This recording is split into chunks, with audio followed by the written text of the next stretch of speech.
Hi friends, welcome to my channel Priya ideas. நாம் இன்றைக்கி ஒரு சூப்பர் ஹெல்த்தியான முள்ளங்கி சட்னி எப்படி செய்கிறதுன்னு பார்க்கலாம். நான் இதுக்கு வடைச்சட்டியில் கொஞ்சமாக ஆயில் வச்சுருக்கேன். ஆயில் சூடானதுக்கப்புறமா அதில் கொஞ்சம் கடுகு, உளுத்தம்பருப்பு, கடலைப்பருப்பு சேர்த்து கடலைப்பருப்பு பொன்னிறம் ஆகிற வரைக்கும் வறுத்துக்கோங்க. நாம் ரெகுலராகவே வெங்காயம், தக்காளி எல்லாம் போட்டு தான் சட்னி அரைச்சிக்கிட்டே இருப்போம். ஒன்று தேங்காய் சட்னி அரைப்போம், இல்லை தக்காளி சட்னி அரைப்போம், இல்லை தேங்காய், தக்காளி, வெங்காயம் அது எல்லாத்தையும் ஒன்றா போட்டு சட்னி அரைப்போம். எப்போவும் இந்த மாதிரியே சாப்பிட்ருக்கிறதுக்கு நீங்கள் ஏதாவது ஒரு வெஜிடபிள் போட்டு சட்னி அரைச்சி கொடுத்தீங்கன்னா அது ஹெல்த்தியாகவும் இருக்கும். குழந்தைங்களும் வெஜிடபிள் சாப்பிட்லன்னு நம்ம கவலைப்பட தேவையில்லை.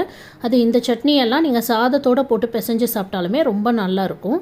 கிட்ஸுக்கு ஈவன் நீங்கள் லஞ்ச் பாக்ஸுக்கு கொடுக்கறதுக்கு கூட நீங்கள் இந்த சட்னி செஞ்சு அதை சாதத்தில் கிளறி கொடுக்கலாம். குழந்தைங்களுக்கு விரும்பி சாப்பிடுவாங்க. அவங்களுக்கு அது எதில் செஞ்சுருக்கீங்கன்னே தெரியாது. டேஸ்ட்டு ரொம்ப பிடிக்கும். ட்ரை பண்ணி பாருங்கள். இப்போது கடலைப்பருப்பு நல்ல பொன்னிறமானதுக்கப்புறமா இதில் நம்ம வெங்காயம், கருவேப்பிலை சேர்த்துக்கலாம். நான் இன்றைக்கி ஒரு பெரிய வெங்காயம் எடுத்திருக்கேன். அது கூட கொஞ்சம் நிறையவே கருவேப்பிலை சேர்த்துருக்கேன். கருவேப்பிலையை தாளிக்கிறப்ப யூஸ் பண்ணுறதை விட நம்ம இந்த மாதிரி சட்னி வதக்கி அரைக்கும் போது அதில் போட்டு அரைச்சிட்டோன்னா குழந்தைங்க அதில் என்ன இருக்குன்னே தெரியாமல் ஆனால் சாப்பிட்ருவாங்க. வெங்காயம் ஓரளவுக்கு வதங்கினதுக்கப்புறமா இதில் தேவையான அளவு காஞ்ச மிளகாய் சேர்த்துக்கோங்க. நான் 3 மிளகாய் தான் யூஸ் பண்ண போகிறேன். ஆனால் 1 எக்ஸ்ட்ராவே போட்டு வதக்குறேன். ஏன்னா நம்ம லாஸ்ட்டாக சட்னி அரைச்சிட்டு டேஸ்ட் பார்க்கும்போது சப்போஸ் காரம் கம்மியாக இருந்தால் இந்த இன்னொரு மிளகாயையும் சேர்த்து அரைச்சிக்கலாம். அதுக்காக தான். இப்போது இது எல்லாமே ஓரளவுக்கு நல்லா வதங்கிடுச்சு. இப்போ இது கூட ஒரு நறுக்குன தக்காளியையும் சேர்த்துக்கோங்க. ஒரு வெங்காயம், ஒரு தக்காளி தான் போடுறோம். கொஞ்சம் கல்லுப்பு அதையும் சேர்த்து நல்லா வதக்கிக்கோங்க. தக்காளி ஓரளவுக்கு வதங்கினா போதும், ரொம்ப முஷியாக வதங்கணும்னு அவசியம் கிடையாது. இப்போது இந்த டைமில் நம்ம கட் பண்ணி வச்ச முள்ளங்கியையும் சேர்த்துக்கலாம். நான் இன்றைக்கி 1.5 முள்ளங்கி அளவுக்கு சேர்த்துருக்கேன். ஒரு வெங்காயம், ஒரு தக்காளிக்கு இது கரெக்டாக இருக்கும். முள்ளங்கி ரொம்ப அதிகமாக சேர்த்துட்டிங்கன்னாலும் சட்னி டேஸ்ட் பெருசாக இருக்காது. 1.5 முள்ளங்கி இதில் நான் சேர்த்துருக்கேன். முள்ளங்கி சேர்த்ததுக்கப்புறம் ஒரு 2 நிமிஷம் நல்லா கிளறி விட்டுட்டு மூடி போட்டு நீங்கள் கொஞ்சம் நேரம் இதை குக் பண்ணுங்கள்.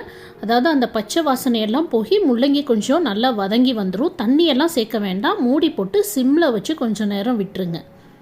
ஒரு 2 மினிட்ஸ் ஆயிடுச்சு. முள்ளங்கி ஓரளவுக்கு நல்லா வதங்கியிருக்கும். பாருங்கள், இந்த ஸ்டேஜில் இருந்ததுன்னா போதும். இப்போது இதில் நான் கொஞ்சமாக கொத்தமல்லி சேர்க்க போகிறேன்.